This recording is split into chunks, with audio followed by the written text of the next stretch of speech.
Okey. Okey. Okey. Lesen mesti dapat kenduri. Betul lah dia nak Garau kan? dia nak garau.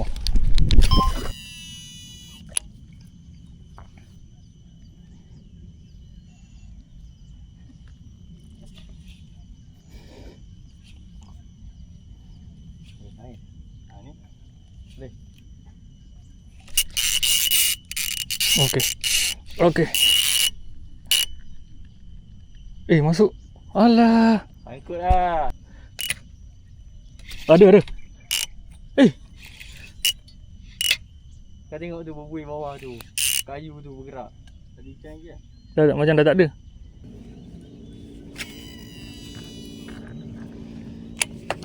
Tapi kau ketuk luar daripada botol dekat sini kan?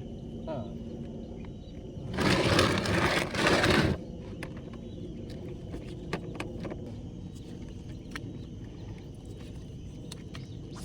Kau bagi pinjam dia, kau punya bat tadi.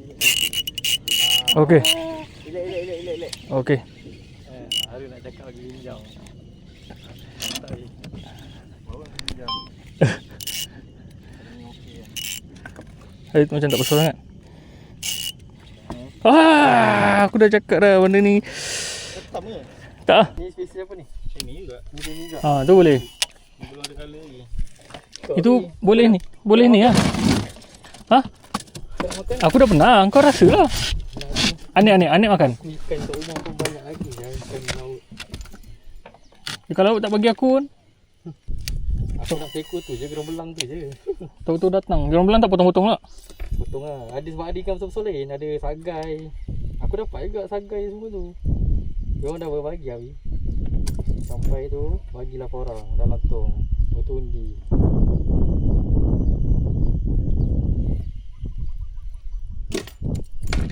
Itulah lesen gua. Lesen mesti dapat kenduri. Betul lah dia nak Garau kan? dia nak garau. Macam kecil. Mono. Oh. Garau. Garau gasap. Kan? Dia nak garau. Kan? Ha.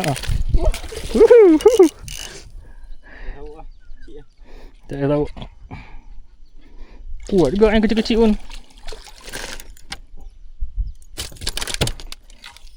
Oh, lawa tu ni. Aku punya tak lawa. Weh, lawa. Lawa Ni, dia punya ni. Warna dia lawa. Okey. Jom. Release. Thank you for the fight.